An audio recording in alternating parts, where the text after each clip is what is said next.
నేను విజయవాడ నుంచి వస్తున్నాను మేడం. నాది ఇంటర్ క్యాస్ట్ మ్యారేజ్. ఓకే. అయితే మ్యారేజ్ అయిన 1 ఇయర్ వరకు తను బాగానే ఉన్నాడు మేడం నాతో. నాకు చిన్న పాప కూడా ఉంది. ఇంటర్ క్యాస్ట్ అంటే మీరేంటి వాళ్ళేంటి? నేను ముస్లిం మేడం, తను హిందువు. Inter religion. Okay. Hindu madam. So marriage అయిన 2 ఇయర్స్ వరకు బాగానే ఉన్నాడు. ఒక 2 ఇయర్స్ తర్వాత తనలో చేంజ్ వచ్చింది మేడం. నన్ను అవాయిడ్ చేయడం అనేది, దూరంగా ఉంచడం అన్ని చేశాడు. బాగా ఆరా తీస్తే ఏమైందంటే తను వేరే అమ్మాయితో ఎఫ్ఐఆర్ పెట్టుకున్నాడని తెలిసింది మేడం. ఓహోహోహో. మీరు లవ్ మ్యారేజే కదా? లవ్ మ్యారేజే మేడం. ఇంట్లో వాళ్ళని ఒప్పించుకున్నారా? ఇంట్లో వాళ్ళ నుంచి ఒప్పించుకోలేదు మేడం. మేము బయటకు వచ్చేసి పెళ్లి చేసుకున్నాము గుళ్ళో.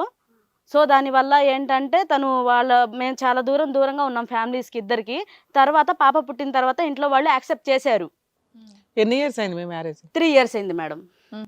3 ఇయర్స్ లో 2 ఇయర్స్ బానే ఉన్నారు, 1 ఇయర్ నుంచి తేడాగా ఉన్నారు. తేడా ఉంది. పాప పుట్టి ఎంతకాలం అయిందమ్మా? పాప పుట్టి 1.5 ఇయర్ మేడం. పాప పుట్టి 1.5 ఇయర్ అవుతుంది. అసలు మామూలుగా మీ లవ్ ఎంతకాలం?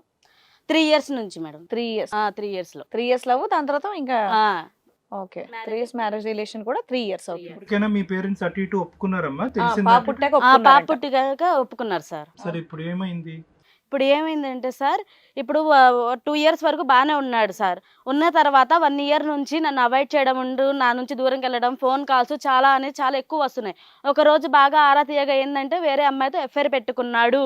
అది గట్టిగా నేను నిలదీస్తే, కాదు నేను ఎవరు ఎఫ్ఐఆర్ పెట్టుకోలేదని చెప్పేసి నాకు మాత్రం చెప్తున్నాడు సార్. నాకు కానీ అది పెట్టుకున్నాడని ప్రూఫ్ ఉంది. నేను ప్రూఫ్ చూపించినా కాదు అంటున్నాడు. అంటే ఏం ప్రూఫ్ చూపించావు నువ్వు? నేను తన ఫోన్ లోనే మెసేజ్లు చూసాను మేడం. చూసావు, అది అప్పుడే అడిగేసావు కూడా ఏంటి అని అడిగేశాను. చెప్పేసి. అప్పుడు ఏమని చెప్పాడు అతను? కాదు మా ఫ్రెండ్ ఎఫ్ఐఆర్ ఏం లేదు అని చెప్పేసి అన్నాడు. అంటే ఏమని చాటింగ్ ఉంది మీకు అందులో? ఏమందంటే లవ్ యూ రా, నువ్వు ఎప్పుడు వస్తావు, మన పెళ్లి అయిపోయింది కదా, ఇంటికి ఎప్పుడు వస్తావు అని చెప్పేసి ఉంది మేడం. పెళ్లి అయిపోయింది. పెళ్లి అయిపోయిందా? అంటే మీ ఆయన ఇంకొక పెళ్లి చేసుకున్నాడనా మీ డౌట్? అదే మేడం నా డౌట్ అయితే అదే. అడిగితే అలాంటిది ఏమీ లేదు లేదంటున్నాడు. మరి మెసేజ్లు ఎందుకు పెట్టాడంట? అది అడిగితే లేదు నేను ఎంత casual తప్పు గా చెప్తుంది సార్, పెట్టాను అలాంటి అంటున్నాడు. తప్పు ఏం చేయలేదు. మీ పేరండి? కిరణ్. కిరణ్. చెప్పండి. నేను ఇలాంటి తప్పు చేయలేదు, ఇదే నా మీద అన్ని చాడీలు చెప్తుంది. ఊరికెందుకు చాడీలు చెప్తుంది? చక్కగా 3 ఏళ్ల లవ్ అంట, 3 ఏళ్ల పెళ్లి రిలేషన్, ఊరికెందుకు చెప్తుంది? నేను ఇలాంటి తప్పు చేయలేదు, దీన్ని లవ్ మ్యారేజ్ చేసుకున్న తప్పు. ఎందుకంటే దీని నుంచి ఇలాంటి కట్నం ఆశించుకొని పెళ్లి చేసుకున్నా. సల్మాన్ తనని చేసుకున్నప్పటి నుంచి నాకు ఇన్కమ్ అంతా కొన్ని పాప పుట్టింది, ఇబ్బందులు ఉన్నాం సార్. బట్ తను ఇప్పుడు కూడా నాకు నగలు కావాలి, వాళ్ళ టీవీ కావాలి, ఫ్రిడ్జ్ కావాలి, అవి కావాలి, నేను మాల్కి వెళ్ళాలి అంటే ఎట్లా కుడుతుంది? ఆ అమ్మాయిని చూస్తే అలా ఏం అనిపించట్లేదు, చూడడం చాలా సింపుల్ గానే ఉంది. ఉంటుంది, చాలా ఉంటుంది ఖర్చు. పెళ్ళంటే అలాగే ఉంటది బాబు, ఖర్చులతోనే కూడుకొని ఉంటది. మరి ఎగబడి కంగారుగా పెళ్లి చేసుకున్నావు కదా, మరి ముందు జాబ్ కెరియర్ అవి చూసుకోవాల్సింది. సరే అమ్మాయి ఏదో మెసేజ్లు చూపించిందంట, వాటి సంగతి ఏంటి? అంత ఫేక్ మాట్లాడుతుంది, ఏదో ఒకటి తప్పు చూపించిందా చూపించలేదా? చూపించలేదు నా దగ్గర, అసలు ఇలా తప్పు చేయలేదు నేను అసలు. మరి చూపించలేదా? ఏడు చూపించడం ఎక్కడ చూపించా? ఇప్పుడు నీ ఫోన్ చూపిస్తాను ఏం లేదని అప్పటికప్పుడు డిలీట్ చేయాలని నీ ఫ్రెండ్ చాటింగ్ చేశాడని. తప్పుగా మాట్లాడి చెప్తున్నా. తప్పుగా ఎక్కడ మాట్లాడా? చూపించు ఇప్పుడు. నువ్వన్నీ ఏమంటారు నాకు మాట్లాడి చెప్తున్నాడా? ఏంటి మాట్లాడేది? చూపించు ఫోన్. ఏ రా. చూపిస్తాను, నా దగ్గర ఉంది ప్రూఫ్. చూపించనా? నీ వెనకాల నేను పెట్టాను సెక్యూరిటీని. ఆ బొంగడు ఎవడు పెట్టిన నువ్వు? నీకు చెప్తాను. నువ్వు ఇలాంటి తప్పు చేస్తున్నా ముందే తెలిసే, నువ్వు అందుకే నేను దూరం పెట్టా. నువ్వు నువ్వు అనుకుంటా సరిపోయింది అది. మరి నువ్వేమన్నీ ఉంచుకున్నావు చూపించు నాకు ఇప్పుడు. నేను ఇవ్వను ఉంచుకొని ఇలాంటి ఇవ్వనంటే మరి ఎందుకు నీకు మెసేజ్లు వచ్చాయి? నీకెందుకు బయట ఎఫ్ఐఆర్ అయిందని తెలిసింది? నేను ఎలాంటి తప్పు చేయట్లేదు, నువ్వే నన్ను తప్పు చేస్తున్నావు, అందుకే నేను దూరం పెడుతున్నా. ముఖాయిస్తావేంటి? నేను ఎలాంటి అమ్మాయి, నువ్వు తప్ప ఇంకే అమ్మాయి అనుకోవట్లేదు, నువ్వే నన్ను అడ్డమైన టార్చర్ పెడుతున్నావు. అంటావేంట్రా? కాదమ్మా, నీ దగ్గర ఆధారాలు ఏమున్నాయమ్మా? మెసేజ్లు అయితే డిలీట్ చేసాడు అంటున్నావు. నా దగ్గర ఆల్రెడీ నేను ఫోటో తీసుకున్నా ఉంది సార్ నా దగ్గర. చూపించు ఫోటో ఇస్తాను, ఏడు చూపించు. చూపెడుతుంటాదంటే మళ్ళీ చూపెట్టాడు. ఉంది అంటుంటా ధైర్యంగా. అమ్మాయి చూపిస్తా అని చెప్తుంది కదా కిరణ్. ఇప్పుడు అమ్మాయి చూపెడతాను అంటుందంటే చూపెట్టాను నువ్వు మళ్ళీ అంటే భయపడి అయిపోద్దానా? చూపెడుతుందంట కదా ఫోటో ఏదో. కానీ భయపడే రకం కాదు సార్, అతను భయపెట్టించే రకం. ప్రూఫ్ అక్కడ ఉంది అని చెప్పేసి తను చెప్తుంది, చూపిస్తా అని కూడా చెప్తోంది. మరి నువ్వేమో అలాంటిది ఏమీ లేదు అని చెప్తున్నావు. మరి అదేంటో మరి మేడం వాళ్ళకి చూపించండి ఒకసారి ఆ ప్రూఫ్ ఏంటో. ఉంటే చూపించమండి. చూపిస్తాను మేడం. చూపించమ్మా, లేదు చూపించు. చూపిస్తాను చూపించు. ఇదిగోండి మేడం మెసేజ్లు ఉన్నాయి చూడండి. ఐ లవ్ యూ, పెళ్లి చేసుకున్నాం కదా మనము, నువ్వు ఎక్కడ ఉంటున్నావు, నువ్వు రా అంటే పని మీద అని చెప్పేసి బయటకు వెళ్ళాడంట మేడం. క్యాంప్ అని చెప్పేసి వచ్చాడంట. ఎన్ని డేస్ ఉండిద్దిరా క్యాంప్ అని పెట్టింది. లేకపోతే అంత అనుమానం నాకు ఎందుకు వచ్చింది మేడం? ఒకసారి నేను చూస్తా మేడం, ఒకసారి ఫోన్ ఇవ్వరా? ఎందుకు మళ్ళీ డిలీట్ చేద్దాం? లేదు సార్, ఇది మా ఫ్రెండ్ తీసుకుని మా ఫ్రెండ్ చాటింగ్ చేస్తారు, నేను చేయలేదు అసలు. నాకు చాటింగ్ చేయడం అంతగా రాదు. నీ ఫోన్ లోంచి మీ ఫ్రెండ్ మా ఫ్రెండ్ ఒక రోజు బయట వర్క్ వెళ్ళినప్పుడు నా ఫోన్ చార్జింగ్ లేదు తీసుకొని చాటింగ్, నేను చేయలేదు అసలు. ఏ అమ్మాయికి చాటింగ్ చేయలేదు నేను. సరే అక్కడైతే అమ్మాయి చెప్తున్న మెసేజ్లు ఉన్నాయి, ఆ నెంబర్ ఎవరిదో ఆ నెంబర్ ఎవరిదో ఒకసారి కనుక్కుందాం, ఎందుకంటే 2 పేర్లు ఉన్నాయి కాబట్టి. ఓకే, ఇప్పుడు అక్కడ కూర్చున్న వాళ్ళు ఎవరో మీకు తెలుసా? వాళ్ళకి తెలీదు. నీకు తెలియదు, నీకు తెలుసా అమ్మ? నాకు తెలియదు. వారిని మీ ఇద్దరికి మీకు తెలియకుండా తెలియకుండానే వచ్చారా? వచ్చారా అల్లిట? ఎవరు వాళ్ళు ఎవరో కనుక్కుందాం. మీరండి, మీ పేరు? నా పేరు జగదీష్. నా పేరు పేరు జగదీష్. జగదీష్. ఆవిడ పేరు జ్యోతి. జ్యోతి. మీ ఇద్దరు ఏమవుతారు? చెల్లెలు సార్ ఏమే. చెల్లెలా? మా చెల్లెలు ఈమె చాలా అమాయకురాలేమే. ఇంకో విషయం ఏమంటే మేము ముందు కూర్చున్నాం దాని కిరణ్, ఉమ్. మీకు కనిపించినంత అమాయకురాలు అయితే కాదు మేడం, అమాయకుడైతే కాదు. అమాయకుడైతే కాదు. ఎందుకంటే ఆయన రీసెంట్ గా 6 months బ్యాక్ మ్యాట్రిమోనియల్ చూసినాం మేడం. ప్రొఫైలా? మొత్తం చూసిన తర్వాత సాఫ్ట్వేర్ ఎంప్లాయ్, నాకు పర్ మంత్ 1 lakh శాలరీ, తర్వాత ఓన్ హౌస్ అన్ని పెట్టి మేడం. చూసి బాగానే ఉంది కదా, ఇక చెల్లెలకి ఇస్తే ఇక చెల్లెలు జీవితం మంచిగా ఉంటుందని ఏం చేసినాం, ఆయనకి ఇచ్చి మ్యారేజ్ చేసినాం. ఏ డబ్బులు కోసం తప్పుడు మాట్లాడ చెప్తున్నాను. ఏ ఒక్క నిమిషం ఆగు బాబు, చెప్తున్నారు కదా అక్కడ. చెప్పని డబ్బులా ఏంటన్నది తేలుతుంది. నేను మాట్లాడతా, ఫస్ట్ మాట్లాడతా. చెప్పండి మీరు చెప్పండి.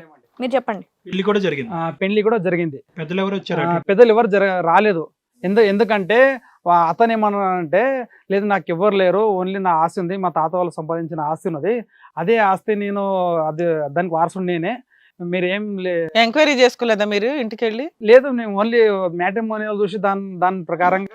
అలా ఎలా చేస్తారండి మీరు? మరీను చెల్లంటే అమాయకురాలు, నువ్వు అమాయకుడు కాదుగా.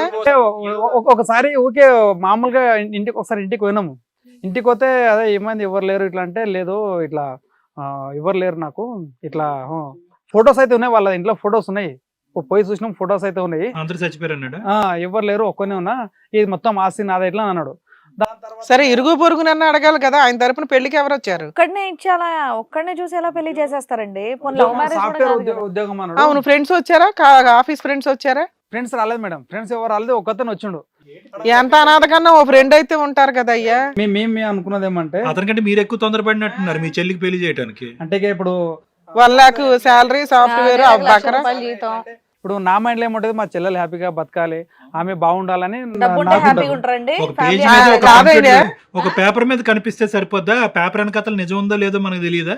అంటే ఆయన ఒక్కటి చాలు, అత్త పోరు ఉండదు, ఏది ఉండదు, నెలకు ₹1,00,000 జీతం తెచ్చి నా చెల్లెల చేతిలో పెట్టేస్తాడు, నా చెల్లెలు ఖర్చు పెట్టుకుంటది, హ్యాపీగా ఉంటది, అంతేనా? అట్లా మేడం, మరి నేను అంతగానం కావాలంటే ఆలోచించలేదు. మధ్యలో కొంచెం మీకు ఇస్తుంది. నువ్వు 10% కూడా ఆలోచించలేదు. బాలేదమ్మా. పెళ్లికి ఎవ్వరు రాలేదా? వాళ్ళ చెల్లెల కోసం నా జీవితం నాశనం చేస్తారు. అసలు ఆమె ఎవరు తెలియదు, అసలు వాడేవాడు నాకు తెలియదు మేడం. ఊర్ని ఆయన ఇప్పుడు ఎవరు తెలియదు అంటుండు కదా.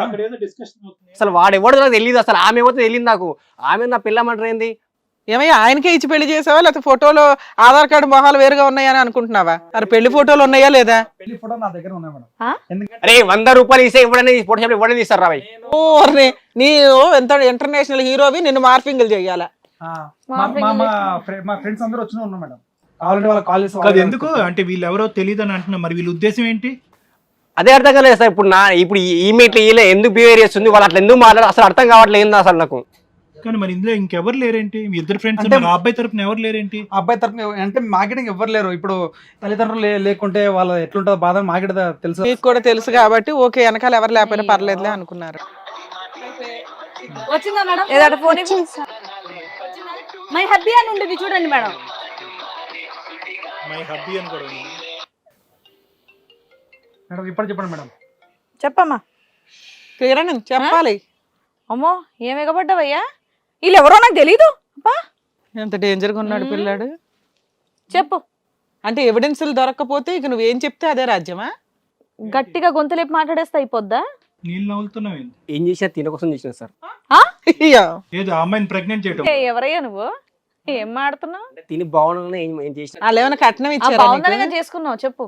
ఏం లేదు మేడం. తిను వాళ్ళ అమ్మ ఎలాంటి కష్టం పడకుండా నా దగ్గరకు వచ్చింది. తినని హ్యాపీగా చూసుకుందామని డబ్బు కష్టపడితే ఎటు నుంచి సంపాదించి డబ్బు రావట్లేదు మేడం. అందుకే తెలుగు మ్యాట్రిమోనీ యాప్లో అట్లా నేను ఇట్లా జాబ్ సాఫ్ట్వేర్ జాబ్ అమ్మేసుకున్నావా? చేస్తున్నాను. ఏం బాబు, ఏంది వాళ్ళు పెళ్లి చేసుకున్నావు, ఏం వచ్చింది మరి నీకు అక్కడ? అక్కడ 3 lakhs తీసుకున్నాం మేడం. డౌరీ ఇచ్చారా? 3 lakhs కోసం కక్కుర్తిపడి ఓ పిల్ల జీవితం నాశనం చేసేసావా? మేడం తను కూడా నన్ను తన ఈమెకన్నా తనే ఇప్పుడు నాకు ఇష్టం అండి. ఆ? ఈవిడ కోసం పెళ్లి చేసుకున్నావు, ఇప్పుడు ఆవిడ ఇష్టం ఈవిడ వదిలేస్తావా? కాదు కదా, మ్యాట్రిమోనీ అనేటటువంటిది అర్థమైంది. కానీ దానికి ముందే మీ ఇద్దరి మధ్యన కమ్యూనికేషన్ మెసేజెస్ ఉన్నాయి కదా. సో ముందే ఆ అమ్మాయితో కమ్యూనికేట్ చేసి తర్వాత మ్యాట్రిమోనీలో పెట్టి వాళ్ళ బ్రదర్ ని అట్రాక్ట్ చేసావా? లేదు సార్. సార్ మ్యాట్రిమోనియల్ నుంచే Matrimonial. ప్రొసీడింగ్స్, అది సంబంధం ద్వారానే పెళ్లి అంతే. అవునా, సంబంధం ద్వారా? తను పెళ్లి చేసుకున్నాక కొంచెం దీనికి డిస్టర్బ్ ఆమె బాగుండాలని ఈమె చేసుకుంటాడు, ఇప్పుడు ఈమె బాగుండాలని ఇంకో మంది చేసుకుంటాడు. అంతే కదా చీటరు. కాదు సార్, మనం ఇప్పుడు ఇది ప్రూవ్ చేయడానికి ఎంత కష్టపడాల్సి వచ్చింది. సొంత భార్యనే నానాంగం అన్నాడు, మ్యాట్రిమోనియల్ చూసి పెళ్లి చేసిన మిమ్మల్ని ఫోటోలు మార్పింగ్ అనేసాడు, ఆ పిల్ల ఎవరో తెలియదు అన్నాడు, ఇప్పుడు అమ్మాయి అంటే ఇష్టం అండి అంటున్నాడు. తెలియదని చెప్పావు కదా. ఒకసారి మీ మాటలు వినడం మేడం, ఏమే ఏం మాట్లాడడానికి రాదు మీకు. ఏమా చెప్పమ్మా జ్యోతి. నాకు ఆయననే కావాలి మేడం. నీకు ఆయనే కావాలి, మరి పెళ్లి చేసుకున్నావు, పెళ్లి భర్త అయిపోయింది కదా మేడం, ఇప్పుడు నాకు ఇంకా ఎవరు లేరు కదా మేడం, ఆయననే కావాలి నాకు. మరి అక్కడ ఇంకో భార్య ఉంది కదమ్మా, ఆ అమ్మాయిని లవ్ చేసుకున్నాడు. నాకు కూడా ఆమెనే కావాలి మేడం. ఎంత వయసు ఉంటుంది జగదీష్ ఆవిడ మీ సిస్టర్ కి? ఇప్పుడు 21 ఉంటుంది. అంతే, పిల్ల పెద్దగానే ఉంది కానీ వయసు సన్నగా అనిపిస్తుంది. బయటి ప్రపంచం ఏం తెలియదు సార్, ఎందుకంటే ఆమెకు నేను నాకు ఆమె. అంత అమాయకంగా ఎందుకు పెంచావయ్యా? ఎంత జాగ్రత్తగా ఇవ్వాలి ఒక బయట ఎట్లాంటి రాబందులు ఉన్నారో కనిపిస్తుందా? లేదు, నేను జాగ్రత్త చూసుకుంటున్నా మేడం. జాగ్రత్త ఏంటో చూసాము. నిన్ను నమ్ముకొని ఒక పిల్లని నీకు ఇచ్చి పెళ్లి చేసి 3 లక్షలు ఇస్తే రొమ్ముడు మార్చండి ఇప్పుడే. అసలు తల తోక లేకుండా మాట్లాడుతుంది. తప్పాడదే అన్న విషయం అర్థమవుతుంది, కానీ ఇప్పుడు ఇక్కడ ఏంటి? యాక్చువల్ గా వాడు మొత్తానికి ఆస్తి కోసం ఏ బాబు ఆపయ్యా, నువ్వు గొంతు లేపి అరిచి మాట్లాడితే నీకన్నా గట్టిగా అరుస్తాను ఇక్కడ నోర్మై. ఏంటి ఆస్తి గురించి చెల్లి పెళ్ళైన తర్వాత నమ్మేసుకున్నాడా? మ్యాట్రిమోనీలో ఫోటో పెట్టడం ఏందయ్యా, మొహం పగలు కొట్టేటోళ్ళు లేక మళ్ళీ వాదిస్తున్నావు. మేడం ఇప్పుడు దొరికిపోయాడు. మామూలుగా కాదు, వీళ్ళు ఎవరో తెలియదు అసలు, ఎవరు వీళ్ళు, ఎవట్రా నువ్వు అని లేచావు నువ్వు ఇంకా పైకి అక్కడికి. ఆ? కొట్టడానికి వెళ్ళావుగా? అబ్బో, ఏం చేసిన తిన కోసం చేసిన. ఆ? నా కోసం నేను చేయమని అడిగానా? నువ్వు బాగుండాలని చేశా. ఏం చేసావు నా కోసం? ఇలా వేరే దాన్ని తీసుకొచ్చి ఒప్పుకునిద్దా? ఏ ఆడదని ఒప్పుకునిద్దా? అరే నీకు బంగారం కావాలి, అవి కావాలి, ఫ్రిడ్జ్ కావాలి, అన్ని కావాలి. పిల్ల ఆడపిల్ల పుట్టింది, నేను ఏమంతగా అడిగాను? కొను, ఫ్యూచర్ బాగుంటుంది అని అడిగాను నేను. అంతకు మించి ఏదైనా అన్నానా నిన్ను? లేకపోతే నిన్ను బయటికి వెళ్ళిపో అన్నానా? అన్ని కావాలి, డబ్బులు కావాలి ఏం కావాలి. దొరికింది నీకు అక్కడ? ఏమయ్యా, ఎందుకు చేసుకున్నావు? పెళ్ళం బాగుండాలని చెప్పి ఇంకో పెళ్లి చేసుకున్న మగాడిని నిన్నే చూస్తున్నానయ్యా. దరిద్రంగా ఉంది నీ ఆన్సర్. మేము ఇద్దరిని బాగా చూసుకుంటాం మేడం.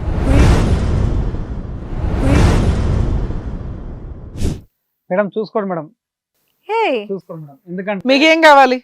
మేడం ఇప్పుడు ఆమె బాగుండాలని ఈమె చేసుకున్నాడు, ఈమె కాక మళ్ళీ ఇంకొక చేసుకుంటాడు. అయితే కానీ ఇప్పుడు అడ్వకేట్ ఉన్నారు కదా మేడం, ఇప్పుడు ఒక నోటరీ మీద లేకపోతే ఒక స్టాంప్ పేపర్ మీద ఆయన సైన్ తీసుకొని మంచి చూసుకుంటాడా లేదా.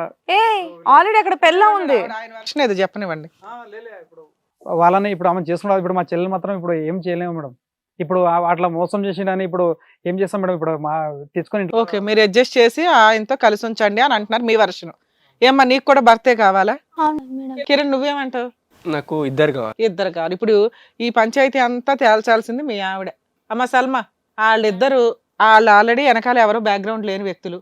ఓ 3 లక్షలు ఇచ్చి మీ ఆయనకి ఇచ్చి పెళ్లి చేశారు. మీ ఆయన అడ్డంగా వాళ్ళని మోసం చేశాడు ఒక రకంగా. అక్కడ ప్రెగ్నెన్సీ ఓ చిన్న పిల్ల, అక్కడ ఒక రకంగా చూస్తే అమ్మాయి అమ్మాయికి రాలే, ప్రెగ్నెన్సీ ఉన్న పిల్ల. మీరేమంటారు చెప్పండి? ఇట్లాంటి వ్యక్తితో ఉంటారా వద్దా, లేకపోతే అమ్మాయిని కూడా తెచ్చుకుంటారా? ఇద్దరు ఉంటారా? ఏదో వాళ్ళ ముగ్గురు విన్నారు కదా, మీరేమనుకుంటున్నారు? మేడం నేను ఒక నిమిషం ఆయనతో మాట్లాడతాను. చూడండి అన్నయ్య, మీరు ఇప్పుడు పంచాయతీ తీసుకొచ్చి ఇప్పుడు మీరు సైన్లు చేపించి ఇలా చేపిస్తే వాడు చూసుకుంటాడని గ్యారంటీ ఏంటి? నేను ఉంటాను, నాకు చెల్లికే తగాదాలు రావచ్చు, అదలా ఎలా కుదురుద్ది? అమ్మాయికి ఏం తెలీదు. ఆ అమ్మాయి నుంచి వీడి నుంచి విముక్తి చేయండి. నేను వీడిని ఊరికే వదలను. వీడిని ఏం చేయాలో నేను అదే చేస్తాను. ఏయ్, నాకు నువ్వు చిన్న ఎక్కువ పాప మాట్లాడకు. ఉంది. నువ్వు ఆపు. చిన్న పాప ఉందమ్మా అన్నయ్య నా దగ్గర. పాప ఉంది, ఈమె ఇప్పుడు 3 నెలలు అనే pregnant ఆమె. చెల్లిని ఏదైనా చేసేయి, వేరే వాళ్ళకి ఇచ్చి పెళ్లి చేయొచ్చు. కానీ నా పరిస్థితి అలా కాదు. ఇంట్లో నాది inter caste marriage, inter religion marriage నాది. నేను అమ్మని నొప్పించుకున్నా, ఇటు వీళ్ళని నొప్పించుకున్నాను. నేను ఇప్పుడు సమాజంలో ఇప్పుడే నేను బయటకు వస్తున్నాను. నన్ను వచ్చి మళ్ళీ మూసేస్తే పెళ్ళి 3 సంవత్సరాలకి ఇంకో దాన్ని తీసుకొచ్చాడంటారు. వీడిని నమ్మి మీ చెల్లిని ఎలా ఇస్తావు? ఏం తల్లి, వీడితో నీకు చావాలనుందా బతకాలనుందా? నువ్వు చావు, పోతావా? నువ్వు చావు, తనది ఉంటది. ఎందుకుంటుంది? నీలాంటి సైకో కడితే ఎవరు ఉండరు. నాకు తెలియకుండా వెళ్ళి చేసుకున్నాను, నీకు తెలియకుండా వేరే వాడిని ఉంచుకోవా? మేడం చెప్పండి మేడం. ఆ అమ్మాయి అడిగింది కరెక్టే. ఏదైనా ఇక్కడ ఏదన్నా జడ్జ్మెంట్ కానీ ఏదన్నా ఒక నిర్ణయం తీసుకోవాల్సినటువంటి ప్రధానమైనటువంటి బాధితురాలు ఆ అమ్మాయి. నువ్వు గుడ్డిగా మీ చెల్లినిచ్చి చేసావు. ఆ అమాయకురాలు ఏది దిక్కులేక అక్కడే ఉంటానని చెప్పి తొందరపడుతూ ఆ ప్రెగ్నెంట్ అయిపోయింది. ఈ అమ్మాయి ఏమొచ్చి ఇప్పుడు ఈ అమ్మాయి 1 and only ఆడు గేమ్ ఆడాడు మొత్తం అంతా గేమ్ ఆడాడు. డబ్బులు పడేస్తే కనుక వస్తాడు కదా అని చెప్పి నువ్వు బ్లైండ్గా వెనక ముందు చూడకుండా ₹1,00,000 జీతం అని చెప్పి చెల్లి కోయించాను వెళ్ళి. అంటే దాని గురించి ఆలోచించలేదు సార్. ఏమంటే ఇప్పుడు ఆయన ఎవరు లేదా అని చెప్పిండు. మేము కూడా ఆ బాధ మాకు తెలుసు. వద్దులే, మీరు అట్లీస్ట్ ఎటువంటి జడ్జిమెంట్ తీసుకోవాలి, ఏది కరెక్ట్ ఏది రాంగ్ అన్న ఇది కూడా మీకు తెలియదు. ఏం చేయాలి ఇప్పుడు సార్ మేడం చెప్తారో అది వినండి. అది విని అట్లీస్ట్ అన్న బాగుండండి. Sir Kalyan sir. మేడం ఇక్కడ సల్మా చాలా కరెక్ట్గా మాట్లాడేవమ్మా. అంటే ఇక్కడ ఏంటంటే చూడు, 3 ఇయర్స్ లవ్లో 3 సంవత్సరాల పాటు జరిగినటువంటి ప్రేమ అనేటటువంటి ప్రయాణంలో ఈ వ్యక్తి గురించి 0.5% కూడా నువ్వు ఎస్టిమేట్ చేయలేకపోయావు. ఇక్కడ పెద్ద ఫ్లాప్ షో అదే. 3 ఇయర్స్ జర్నీలో ఏమంటే 2 ఇయర్స్ బాగానే ఉన్నాడు, లాస్ట్ 1 ఇయర్ బట్టి అంటే ప్రేమలో కనిపించినటువంటి రంగులన్నీ కూడా పెళ్ళైన తర్వాత కనిపిస్తాయి. ఆ ప్రేమించేటప్పుడు ఉండేటటువంటి మత్తు ఏంటంటే కనుక ప్రేమను జయించాలి, ప్రేమను గెలవాలి, ఏదో విధంగా ఇతన్ని సాధించుకోవాలి, తల్లిదండ్రులకు అటు ఇటు చెప్పకూడదు, తల్లిదండ్రులు ఏం చెప్పినా కూడా చెవులో దూదులు పెట్టుకుని కూర్చోవాలి. పెళ్లి చేసుకున్న తర్వాత చావో రేవో తల్లిదండ్రులు మాత్రం ఏం చేస్తారు, చచ్చినట్టు ఒప్పుకుంటారు. నీ కర్మకి ఇప్పుడు వాడిని నువ్వు భరించాలి. ఇప్పుడు ఏమో వచ్చి నువ్వు పెళ్లి చేసుకున్న వాడి వల్ల ఇంకో అమ్మాయి బాధితురాలు అయింది. ప్లస్ వాడు పెట్టేటటువంటి సెంటిమెంట్ చూడు ఇక్కడ ఎలా ఉందో. నా ఆవిడ గురించి చేసుకున్నంటే అంత అసహ్యంగా ఉంది ఆ స్టేట్మెంట్. మీ ఆవిడ గురించి నువ్వెందుకు చేసుకున్నారా అంటే కనుక మా ఆవిడని సుఖపెట్టడం గురించి, డబ్బులు వచ్చేటటువంటి ఈజీ మార్గం, అట్నుంచి వచ్చేటటువంటి కట్నం కాబట్టి ఆ పెళ్లి చేసుకున్న వచ్చినటువంటి 3 లక్షలతో నిన్ను పోషిస్తాడంట. ఇప్పుడు మీ ఇద్దరు అవుతారు ఇప్పుడు. సో ఇంకో పెళ్లి చేసుకుని అక్కడ 5 లక్షలు ఇస్తే కనుక మీ ఇద్దరిని పోషిస్తాడు. తర్వాత ఇంకో పెళ్లి చేసుకుని ఇంకో 4గురిని తెచ్చుకుంటాడు. ఈ శారా మామూలే. ఎక్కడ కూడా అతని మొహంలో పశ్చాత్తాపం కనిపించట్లేదు. వాస్తవానికి ఏంటంటే ఇక్కడ నువ్వు ఫైట్ చేస్తున్నావు సల్మా. అంటే నేనే నీకెందుకు చెప్తున్నాను అంటే కనుక you are the primary person who has to fight this battle. అంటే నువ్వు ఒక్కదానివి ఇక్కడ పోరాడగలిగేటటువంటి పటిమ ఉన్నది, న్యాయం అనేటటువంటి పూర్తిగా నీ వైపు ఉన్నది కాబట్టి నీకు చెప్తున్నావు. ఇతనికి అంటున్నావు, నువ్వు ఎవరు వాళ్ళ బ్రదర్ని అంటున్నావు. వాళ్ళ బ్రదర్ని ఏమంటున్నావు, ఏమంటే మీరు తీసుకొచ్చి పెడతారంట కదా, అదేం సుఖపడుతుంది, నేనేం సుఖపడతాను, ఇద్దరు తల నెత్తి కొట్టుకుని చచ్చిపోతామని చెప్పి. ఇక్కడ అలా కాదు. ఇక్కడ నీ పక్కన ఉన్నటువంటి కిరణ్ యొక్క సైకాలజీ ఏంటి, ఈ మొత్తం ఇంతవరకు ఈ అరగంట 35 నిమిషాలు గంట పాటు జరిగినటువంటి డిస్కషన్లో ఒక 45 మినిట్స్ టు 1 అవర్ డిస్కషన్లో దగ్గర 10-15 అబద్ధాలు ఆడాడు కిరణ్. అంత లూజ్గా ఏమీ లేనట్టుగా ఇక్కడ కూర్చున్నటువంటి వాళ్ళందరినీ నమ్మించేటటువంటి విధంగా చాలా చక్కగా అబద్ధాలు ఆడాడు. ఇతను ఏదో చెప్తుంటే వీళ్ళెవరో నాకు తెలియదు సార్, ఆ అమ్మాయి ఎవరో తెలియదు. గర్భవతిని పట్టుకుని 3 నెలల గర్భవతిని పట్టుకుని ఆ అమ్మాయి ఎవరో నాకు తెలియదు పబ్లిక్గా మ్యాట్రిమోనీలో పబ్లిష్ చేసి ఇద్దరు ముగ్గురు పెద్దల మధ్యలో పెళ్లి వీళ్ళెంత పిచ్చోళ్ళు అనేది తర్వాత మాట్లాడుకుందాం. జరిగిన తర్వాత కూడా అతను అబద్ధం ఆడినటువంటి స్టైల్ చూస్తే వీళ్ళని ఏమని అంటాము, ప్యాథలాజికల్ లయర్స్ అంటాం. అంటే వీళ్ళకి అబద్ధం అనేటటువంటిది ఒక వ్యాపారం, అబద్ధం అనేటటువంటిది ఒక వ్యసనం, అబద్ధం అనేటటువంటిది ఒక పరిపాటి. సో వాళ్ళు అబద్ధం ఆడితే కనుక మూడో కంటికి కూడా తెలియదు. ఇప్పుడు నువ్వు లక్కీగా ఫోటో తీసుకుని అది మాకు చూపెట్టి అందులో నెంబర్ మనం కాల్ చేస్తే ఆ అమ్మాయికి రింగ్ అయింది, కానీ లేదంటే ఈ కథ తేలుండేదా? అతనేమో డిఎన్ఏ టెస్ట్ అంటున్నాడు, అదో పెద్ద ప్రక్రియ. ఇవన్నీ తిరిగి ఇది ఎటు తేలక ఇది ఎటో పోయి ఉండేది. సో ఇక్కడ ఏంటంటే ఎవరిని నువ్వు ప్రేమించావు, ఎవరిని పెళ్లి చేసుకున్నావు, ఇప్పుడు ఏమో వచ్చి ఆ అమ్మాయికి ఆ అబ్బాయికి బుద్ధి చెప్పి వాళ్ళని దూరం పంపించి, కరెక్టే నీ ప్రేమని నువ్వు పెళ్లిని కాపాడటం గురించి నువ్వు పోరాటం అనేది కరెక్టే. బాధ్యతలు ఉంటాయి, ఉన్న దాంతో వైఫ్ని ఎట్లా సాటిస్ఫైగా చూసుకోవాలి, లేదా ఇంకేమన్నా కష్టపడాలా, ఆవిడని ఏమన్నా జాబ్లో చేర్పించుకోవాలా, ఫైనాన్షియల్గా ఇప్పుడు రిక్వైర్మెంట్స్ ఎక్కువ ఉన్నాయి కాబట్టి మీ ఇద్దరు ఒక మాట అనుకొని చెయ్యాలి. కానీ భార్యని ఆనందపరచడం కోసం వెళ్ళి ఇంకో పెళ్లి చేసుకుంటావా? భార్య ఇప్పుడు ఆనందంగా ఉందా? నువ్వు ఇచ్చిన 3 లక్షలు ఆవిడ కొంప ముంచింది, అర్థమవుతుందా? నా బెస్ట్ సజెషన్ అసలు వీరిద్దరు కూడా ఆవిడని వదిలిపడేయడం బెటర్. కానీ ఈవిడ వదలదు, ఎందుకంటే పాప ఉంది కాబట్టి. నిస్సహాయ స్థితి. ఈ నిస్సహాయ స్థితిలో ఈవిడకున్న తెలివితేటలకి వాడిని తోలు తీసి ఆరేసి ఇంట్లో ఉంచగలదని నా ఉద్దేశం. లీగల్ ప్రాసెస్లో మాట్లాడాలి అంటే ఆవిడని చేసుకున్నందుకు ఆవిడకి 3 లక్షలు ఆవిడకి ఇవ్వాలి మీరు. అలాగే ఆవిడకి కొంత కాంపెన్సేషన్ ఇవ్వడం బెటర్ అని నా ఉద్దేశం. మేము వాళ్ళకి కౌన్సిలింగ్ ఇస్తాం, రిక్వెస్ట్ చేస్తాం. సార్ 3 ఇయర్స్ లవ్ చేసి 3 ఇయర్స్ మ్యారేజ్ చేసుకొని భార్యకి తిన్నగా కనీసం సంపాదించలేని వ్యక్తి ఇంకొక అమ్మాయిని మోసం చేసి వాళ్ళ దగ్గర నుంచి 3 లక్షలు తీసుకున్న వ్యక్తి, మీరు ఇందాక ఒక మాట అన్నారు, రేపొద్దుట మా చెల్లి కోసం కూడా ఇంకొకరు చేసుకుంటాడేమోనండి అని. అతను అంతే. అలాంటి వ్యక్తిని ఏరుకోరు చేసుకున్న ఆవిడ కంట్రోల్లోనే పెట్టుకుంటుంది, కష్టాలే పడుతుందో, వదిలేస్తుందో, జైలుకే పంపిస్తుందో ఆవిడ ఇష్టం. మీరు ఇంకా ఈ ఊబిలో కంటిన్యూ అవ్వడం డేంజర్ అని నా ఉద్దేశం. బెస్ట్ సజెషన్ సార్, మీకు నచ్చినా నచ్చకపోయినా ఈ రోజు మీరు కష్టపడతారేమో, పిల్ల బంగారం లాగా ఉంది, మీరు ఏదైనా కరెక్ట్ డెసిషన్ తీసుకుంటే బెటరు. తీసుకుంటారా లేదా మాకు తెలియదు, కానీ ఇక్కడ స్టేజ్ మీద ఆ అమ్మాయిని మీరు కలిపి ఉంచుతారా, కలిపి ఉంచకపోయినా కానీ వీళ్ళ చేత మీకైతే ఒక 5 lakhs కాంపెన్సేట్గా ఆర్డర్ చేయిస్తానికి ట్రై చేస్తాను, మాట్లాడతా. మీరేమంటారు? మీరు ఇంత చెప్పినాక నాకైనా అదే డౌట్ వస్తుంది మేడం. ఇలాంటి వాడు వాళ్ళ ఈమె కాకుండా మళ్ళీ ఇంకెవరైనా చేసుకుంటాడు? Damn sure sir. అసలు యాక్చువల్గా ఆ అబ్బాయి క్వాలిఫైయే కాదు మీ ఇంట్లోకి. మీరేదో మేము అనాథలం అంటున్నాం, కానీ ప్రతి ఒక్కళ్ళమే అనాథలమే. చుట్టాలు ఉన్న అనాథలమే, చుట్టాలు లేకపోయినా అనాథలమే. ఇండివిజువల్గా కరెక్ట్గా థింక్ చేయడమే బెటర్ ఆప్షన్. మీకు వచ్చిన ప్రాబ్లమ్ని మీరు సాల్వ్ చేసుకోకపోతే ఎట్లా? కుటుంబం ఉంటేనే కాపాడుతుందని కాదు, కుటుంబం ఉండి కూడా ఇట్లాగే సంబంధాలు పెళ్లిళ్ళు చేసుకొని మ్యాట్రిమోనియల్లో చూసి ఆ ఇన్ఫర్మేషన్ కరెక్ట్ అనుకొని రోడ్లు పాలవుతున్న వాళ్ళు బోల్డ్ మంది ఉన్నారు. అర్థమవుతుందా? సో మీరు ప్రాబ్లంలో ఉన్నట్లు కాదు, ఉన్న ప్రాబ్లమ్ని ఉన్న డేంజర్ని మీరు కరెక్ట్ డెసిషన్తో సాల్వ్ చేసుకుంటే బెటర్ అని నా ఉద్దేశం. అట్లా అని వాళ్ళని ఫ్రీగా వదలలేను నేను. ఆ పిల్ల జీవితం నాశనం చేశారు, వాళ్ళకి కాంపెన్సేషన్ పే చేయాలి. అమ్మాయి కాపురం కావాలంటుంది కదా, మరి అలా ఆయన ఏ ఉద్యోగకు పంపిస్తుందో ఏంటో. మీరు అంటే నేను మాట్లాడతా, లేకపోతే వేస్ట్ కదా మాట్లాడడం కూడా. లేదు సరే మేడం, మీరు అట్లే ప్రొసీడ్ మేడం. అక్కడ నేను డబ్బులు ఇప్పిస్తాను అని అనట్లా. డబ్బులు ఎందుకంటే వాళ్ళ దగ్గర నుంచి 3 lakhs తీసుకున్నారు, వాళ్ళని చీట్ చేశారు, అతనికి అది పనిష్మెంట్ కిందే లెక్కనానా. నువ్వు భర్త కావాలంటున్నావు, తోలు తీసి నార తీసి ఆరే ఏం చేస్తావు చేయి. అసలు ఇంకా కళ్ళు నీ చేతిలోనే ఉండాలి జీవితకాలం. వాళ్ళకి 5 lakhs మీరు బాండ్ రాసివ్వండి. ఎన్ని మంత్స్లో ఇవ్వగలరు? 3 months, 6 months ఎట్లా? నాకు అమ్మాయి కావాలి. నార్మే జైలు పంపించమంటావా? ఏరా కావాలా నీకు? చెప్పు చిటితలు చెప్పు. వద్దు ఇప్పుడు. సూపర్. నువ్వు ఏగలేవు, నేను ఏగలట్టు నువ్వు ఏగలేవు తల్లి. నువ్వు అర్థం చేసుకో, నువ్వు చాలా దూరంగా ఉండడం చాలా బెటర్. నా చేతిలో మా ఫ్యామిలీ యాక్సెప్ట్ చేశాడు కూడా ఎలా అయినా చేస్తాడు. సూపర్. పనిష్మెంట్ ఇవ్వడానికి కోర్టు కంటే ఈవిడ బెటర్. ఇలా ఉండాలమ్మా. అర్థమైందా? మాట్లాడితే ఇంకా కూర్చుంటారు కామ్గా. నువ్వు ఒప్పుకుంటున్నావా? నేను బాండ్ రాయిస్తాను, తర్వాత మీరు బయట బాండ్ రాసి వాళ్ళకి. నా చెల్లెలు లాంటిదే, నేను అలా ఒక ఆడపిల్ల జీవితాన్ని అలా ఎలా పోనిస్తాను? వీడిని గల్లా పట్టుకొనైనా చేపిస్తా. మా బ్యాక్గ్రౌండ్ గట్టిదానే మేడం, కాకపోతే నేను ఆ ఊబిలో పడ్డాను కాబట్టి వచ్చాను. నిజంగా నిజమే, ఇదైతే కరెక్ట్ పర్సన్వి అతనికి. కాబట్టి మీరైతే అమ్మాయికి న్యాయం చేయండి అమ్మా. ఒక 3 monthsలో మీరు 5 lakhs ఎక్కడో ఒకటి లోన్ పెడతారు, హ్యాండ్ లోన్ తీసుకుంటారు, మీ ఇంట్లో వాళ్ళకి చెప్తారు, మీ అత్త మామకి చెప్తావా? లేదంటే అమ్మాయి చేత చీటింగ్ కేసు వేయిస్తాం, మీ ఆయన జైలుకి వెళ్తాడు.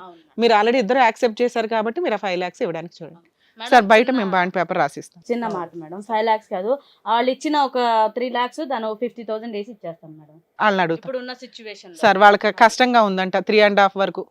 సరే మేడం, మేము ఇచ్చింది 3 lakhs కదా, 3.5 ఇస్తాను. సూపర్. సరే, థ్యాంక్ యూ అమ్మా. వెళ్ళండి, జాగ్రత్త తీసుకెళ్ళి అమ్మాయిని ఎవరన్నా డాక్టర్కి చూపెట్టండి. Thank you Kalyan sir, thank you Ramya ma'am. So వాళ్ళకి ఏం చేయాలనేది చక్కగా చెప్పినందుకు థ్యాంక్స్ అలాట్. సో మరో కథతో మళ్ళీ కలుద్దాం. అందరికీ నమస్కారం, నేనండి మీ శ్రీవాణి. హిట్ టీవీలో ప్రసారం అవుతున్నటువంటి ఇది కథ కాదు జీవితం కార్యక్రమానికి మీరు చూపించేటటువంటి ఆధారాభిమానాలకి మేము ఎప్పుడు కృతజ్ఞులై ఉంటాం. ఇది కథ కాదు జీవితంతో పాటు మీకు నచ్చినటువంటి కాంటెంట్ ని యూట్యూబ్ కంటే 1 week ముందుగా చూడాలి అంటే మీరు హిట్ టీవీ యాప్ లో చూడొచ్చు. దానికి మీరు చేయాల్సిందల్లా ప్లే స్టోర్ లేదా యాప్ స్టోర్ లోకి వెళ్ళి డౌన్లోడ్ చేసుకోవడమే, అది కూడా ఫ్రీగా. హిట్ టీవీ యాప్, ఇందులో short news, live news, entertainment shows, movies, digital magazines తో పాటు మీ జిల్లా వార్తలను కూడా ఫ్రీగా చూడొచ్చు. ఇంకెందుకు ఆలస్యం, వెంటనే హిట్ టీవీ యాప్ ని డౌన్లోడ్ చేసుకుని ఫ్రీగా ఎంటర్టైన్మెంట్ పొందండి. Hit TV app. Hit TV app. Please download hit TV app. Hit TV app ని ఫ్రీగా డౌన్లోడ్ చేసుకుని ఎంజాయ్ చేయండి. మీకు నచ్చిన ఎంటర్టైన్మెంట్ కోసం హిట్ టీవీ యాప్ ని ఫ్రీగా డౌన్లోడ్ చేసుకుని ఎంజాయ్ చేయండి. హిట్ టీవీ యాప్ ని డౌన్లోడ్ చేసుకుని ఆస్వాదించండి, ఆశీర్వదించండి. ఇంతమంది సెలబ్రిటీలు హిట్ టీవీ యాప్ ని డౌన్లోడ్ చేసుకోండి అని చెప్తున్నారంటే ఎంత మంచి యాప్ ఆలోచించండి. అమెరికా అమెరికా అమెరికా అమెరికాలో చదవాలనుకునే వాళ్ళకి విశ్వసనీయమైన పేరు మన శౌర్య కన్సల్టెన్సీ. UKలో 1 year masters, UKలో 1 year masters, 2 years work permit up to 5 years visa. Contact Saurya Consultancy. Contact 89851 89851.